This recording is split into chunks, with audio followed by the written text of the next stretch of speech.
వాతావరణ కాలుష్యం పెరుగుతున్న కొద్దీ మన ఊపిరితిత్తులకు సమస్యల తాకిడి పెరుగుతుంది. ఇంటర్స్టిషియల్ లంగ్ డిసీజ్ అలాంటిదే. వాడుకలో ఐఎల్డీగా పీల్చే ఈ జబ్బు కారణంగా ఊపిరితిత్తుల్లో మచ్చలు ఏర్పడుతుంటాయి. దీంతో తరచూ దగ్గు, కొద్ది దూరం నడవగానే ఆయాసం వస్తుంటాయి. చిన్న చిన్న పనులకే అలసిపోతుంటారు. ఊపిరి సరిగ్గా అందక ఇబ్బంది పడుతుంటారు. నిర్లక్ష్యం చేస్తే ప్రాణాంతకంగా పరిణమించే ఐఎల్డీ జబ్బుకు కారణాలు, పరిష్కార మార్గాల గురించి డాక్టర్ని అడిగి తెలుసుకుందాం.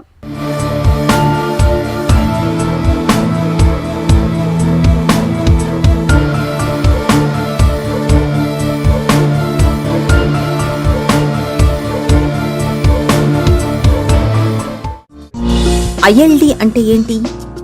ఐఎల్డీ అంటే దాని ఫుల్ ఫామ్ వచ్చి ఇంటర్స్టిషియల్ లంగ్ డిజీజ్ అంటాం. వ్యావహారిక భాషలో ఐఎల్డీ అంటే ఏంటి అంటే ఊపిరితిత్తులు గట్టిపడడం అని చెప్తాం. అంటే ఆ ఇంటర్స్టిషియంలో ఫైబ్రోసిస్ అంటాం. ఫైబ్రోసిస్ అంటే స్కార్ టిష్యూ. ఫైబ్రోసిస్ ఎక్కువ అవడం వల్ల ఏమవుతుందంటే లంగ్స్ గట్టిపడతాయి. లంగ్స్ గట్టిపడడం వల్ల గాలి తీసుకోవడం కష్టం అవుతుంది, లంగ్ కెపాసిటీ తగ్గిపోతుంది అనమాట. ఊపిరితిత్తు బెలూన్ లాగా అది ఈజీగా ఎక్స్పాండ్ అవుతుంది, ఈజీగా క్లోజ్ అవుతుంది. సో దాని ఇంటర్స్టిషియం అంటే దాని స్కెలిటల్ నెట్వర్క్ ఉంటుంది కదా, అది కూడా చాలా ఎక్స్పాండబుల్గా ఉంటుంది అండ్ చాలా ప్లయబుల్గా ఉంటుంది. సో ఇంటర్స్టిషియల్ లంగ్ డిజీజ్లో ఆ ఇంటర్స్టిషియం అనేది గట్టిపడిపోతుంది. ఆ గట్టిపడిపోవడం వల్ల ఏమవుతుందంటే లంగ్స్ కుచించుకుపోతాయి, అసలు లంగ్ కెపాసిటీ తగ్గుతుంది. అదే రకంగా లంగ్స్ కూడా అంత బాగా ఎక్స్పాండ్ అవ్వదు, ఎందుకంటే గట్టిపడిపోతాయి కాబట్టి లంగ్ ఎక్స్పాండ్ అవ్వదు. సో అట్లాంటి కేటగిరీ డిజీజెస్ని మనం అన్నిటినీ కలిపి ఇంటర్స్టిషియల్ లంగ్ డిజీజ్ అని అంటాం అనమాట. ఐఎల్డీ ఎందుకు వస్తుంది? కారణాలేంటి? ఇడియోపాథిక్ పల్మనరీ ఫైబ్రోసిస్ అంటాం, ఐపీఎఫ్.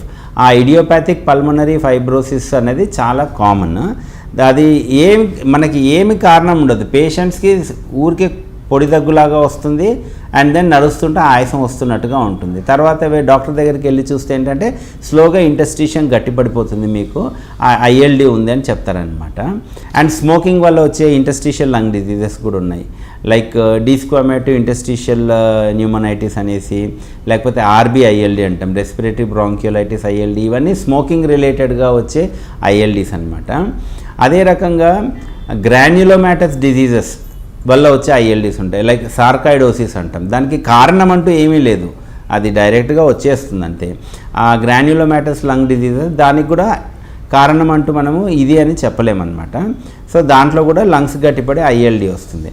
బట్ ఇండియాలో పర్టికులర్గా కామన్ కాజ్ ఫర్ ఐఎల్డీ ఏంటి అంటే అది హైపర్ సెన్సిటివిటీ న్యూమనైటిస్ అంటాం.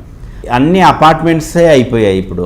ఈ అపార్ట్మెంట్స్ మీద అంతా కూడా పిజన్స్, పర్టికులర్గా సన్షేడ్స్ మీద లేకపోతే బాల్కనీస్లో పిజన్స్ని మనం చాలా కామన్గా చూస్తూ ఉంటాం. ఆ పిజన్స్ ఉండడం వల్లే పెద్ద నష్టం ఏముందని మనం అనుకుంటాం, కానీ ఆ పిజన్ డ్రాపింగ్స్ కానీ ఆ పిజన్ ఫెదర్స్ నుంచి వచ్చే ప్రోటీన్స్, ఆ పిజన్ ఫెదర్స్కి ఎక్స్పోజ్ అయిన ప్రోటీన్స్ అవన్నీ గాల్లో ఉంటాయి, కింద దుమ్ము ధూళిలాగా ఉంటాయి.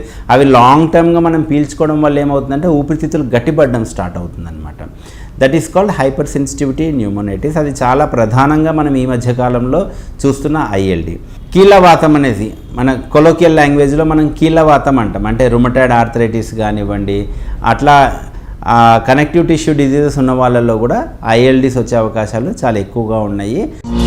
ఐఎల్డీ లక్షణాలు ఎలా ఉంటాయి? ఏ కారణం వల్ల ఐఎల్డీ వచ్చినా కూడా సిమ్టమ్స్ ఆల్మోస్ట్ సేమే ఉంటాయి మనకి. అంటే ఊపిరితిత్తులు నేను చెప్పినట్టుగా గట్టిపడడం వల్ల ఏమవుతుందంటే ఊపిరితిత్తు కెపాసిటీ తగ్గిపోతుంది. అండ్ ఊపిరితిత్తులు గట్టిపడడానికి కామన్ సిమ్టమ్ ఏంటంటే కాఫ్, డ్రై కాఫ్, ఊరికే పొడి దగ్గు ఉంటుంది. అది కూడా పెద్ద మీకు ఇరిటేటింగ్ ఏమి ఉండదు అనమాట. రెండోది ఏంటి అంటే ఎగ్జర్షనల్ డిస్నియా అంటాం. ఎగ్జర్షనల్ డిస్నియా అంటే నడుస్తే ఆయాసం వస్తుంది. కాకపోతే ఇప్పుడు సిటీడీ రిలేటెడ్ ఐఎల్డీ అట్లాంటి దానిలో ఏమవుతుందంటే వాళ్ళకి కనెక్టివ్ టిష్యూ డిజీజెస్కి సంబంధించిన లక్షణాలు ఎక్కువగా ఉంటాయి. ఈ దగ్గు అనేది మరుగున పడిపోతుంది. అది వాళ్ళకి జాయింట్ పెయిన్స్ కానీ, బాడీ పెయిన్స్ కానీ, వేరే రకమైన ప్రాబ్లమ్స్ ఉండడం వల్ల దాని మీద ఎక్కువ దృష్టి ఉంటుంది. కాబట్టి ఈ దగ్గు అండ్ ఈ ఆయాసం అనేది కొంచెము నిర్లక్ష్యం అవుతుంది. అదే రకంగా హైపర్ సెన్సిటివిటీ న్యూమనైటిస్ లాంటి ఐఎల్డీస్ ఉంటే వాళ్ళకి పిల్లికూతలు కూడా ఉండే అవకాశం ఉంటుంది. దగ్గు అండ్ పిల్లికూతలు, కొన్నిసార్లు జ్వరం కూడా వచ్చే అవకాశం ఉందన్నమాట అక్యూట్ ఎక్స్పోజర్ ఉన్నప్పుడు. అండ్ ఎగ్జర్షనల్ డిస్నియా చెప్పినట్టుగా అది కూడా ఉండొచ్చు. ఐఎల్డీ నిర్ధారణ ఎలా? చెస్ట్ ఎక్స్రేలో ఒక్కోసారి మాకు ఐఎల్డీస్ అనేది అంటే పర్టికులర్గా లేట్ స్టేజ్ ఐఎల్డీ ఉంటే అది మేము గుర్తుపట్టగలుగుతాము. But the most investigation which leads us to diagnose ILD ఏదిరా అంటే హెచ్ఆర్సిటీ చెస్ట్, అంటే high resolution CT scan of chest అనమాట. సో హై రెజల్యూషన్ సిటీ చేస్తే ఆ లంగ్స్లో డెఫినెట్గా మనకి ఐఎల్డి ఫీచర్స్ అనేవి ఖచ్చితంగా కనబడతాయి. ఈవెన్ ఎర్లీ స్టేజెస్లో ఉన్నా కూడా కనబడుతుంది. మూడో టెస్ట్ చేసేది మనం ఏంటంటే పిఎఫ్టీ అని చేస్తాం, పల్మనరీ ఫంక్షన్ టెస్ట్. దాంట్లో మన లంగ్ కెపాసిటీ ఎంత ఉంది అనేది మనకి నిర్ధారణ అవుతుంది. సో ఐఎల్డీస్లో నేను చెప్పినట్టుగా లంగ్ కెపాసిటీ అనేది తగ్గిపోతుంది, రెస్ట్రిక్టివ్ లంగ్ డిజీజ్ అంటాం అనమాట. సో లంగ్ కెపాసిటీ తగ్గుతుంది. అండ్ నాలుగో ఇన్వెస్టిగేషన్ మనం చేసేది ఏంటంటే డిఎల్సిఓ అంటాం.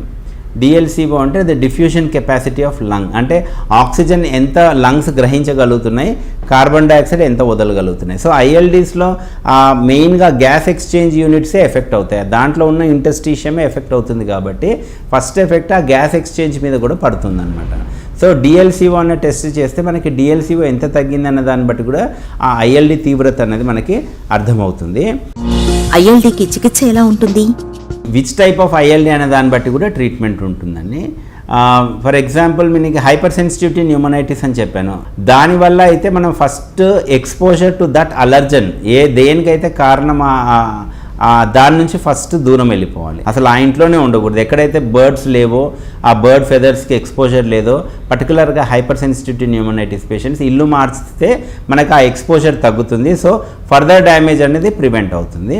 బట్ ఆల్రెడీ జరిగిన డ్యామేజ్కి మనకి ట్రీట్మెంట్ అంటే స్టెరాయిడ్స్ ఇచ్చుకోవాల్సిన అవసరం ఉంటుంది. ఇడియోపాథిక్ పల్మనరీ ఫైబ్రోసిస్ అని చెప్పాను, IPF, that is also one of the common causes of ILD. దాంట్లో ఏంటంటే లంగ్స్ గట్టిపడకుండా మనకి కొన్ని మందులు ఉన్నాయి, అట్లాంటి మందులు వాడాల్సి ఉంటుంది. అంటే పిర్ఫినెక్స్ అనేసి ఉంది, అంటే పిర్ఫినిడోన్ అని. అదేం చేస్తుందంటే ఊపిరితిత్తు గట్టిపడకుండా ఆపుతుంది. మూడోది సిటీడీ రిలేటెడ్ ఐఎల్డీస్ అనుకోండి. ఆ సిటీడీ రిలేటెడ్ ఐఎల్డీస్ అంటే దానికి తగ్గట్టుగా స్టెరాయిడ్స్ వాడడం కానీ, లేకపోతే అజాథైప్రోయిన్ కానీ, మిథోట్రెక్సేట్ లాంటి డ్రగ్స్ ఉన్నాయి, యాంటీమెటబలైట్స్, అట్లాంటివి అవసరం పడవచ్చు. అల్టిమేట్ ట్రీట్మెంట్ ఏంటి ఐఎల్డీస్కి అంటే లంగ్ ట్రాన్స్ప్లాంటేషన్. అంటే ఆ లంగ్స్ డ్యామేజ్ అయిపోయి గట్టిపడిపోయాయి కాబట్టి ఆ ఫైబ్రోసిస్ని మనం రివర్స్ చేయలేము. సో అట్లాంటప్పుడు ఏం చేస్తాము, రివర్స్ చేయలేనప్పుడు రీప్లేస్ చేయాలి మనం. సో లంగ్ ట్రాన్స్ప్లాంటేషన్ అనేది లాస్ట్ రిసార్ట్ ట్రీట్మెంట్. ఐఎల్డీని నివారించుకోవచ్చా? ఐఎల్డీని ప్రివెంట్ చేయొచ్చు అంటే కొన్ని ప్రివెంట్ చేయొచ్చు. లైక్ స్మోకింగ్ రిలేటెడ్ ఐఎల్డీస్ ఉన్నాయి కాబట్టి మనం స్మోకింగ్ ఆపితే దానికి సంబంధించిన ఐఎల్డీస్ మనము ప్రివెంట్ చేయొచ్చు. అదే రకంగా మనకి హైపర్ సెన్సిటివిటీ న్యూమనైటిస్ చెప్పాను కదా, దాంట్లో మనము ఆ ఎక్స్పోజర్ టు దట్ పిజన్స్ కానివ్వండి, ఎనీ బర్డ్స్ కానివ్వండి, లేకపోతే అదర్ మౌల్స్ కానివ్వండి, అట్లాంటి దానిలో కారణం తెలిస్తే మనం దాని అన్నిటికీ మనం దూరంగా ఉన్నామంటే కూడా కొంచెం ఐఎల్డీస్ ప్రివెంట్ చేయొచ్చు. ఊపిరితిత్తుల్లో మచ్చల్ని తెచ్చిపెట్టే ఐఎల్డి జబ్బుకి సత్వర వైద్యం చాలా కీలకం. పరీక్షల్లో మచ్చలు ఏర్పడుతున్నాయని తెలిసినప్పుడు ఆలస్యం చేయకుండా వెంటనే చికిత్స మొదలుపెట్టాలి.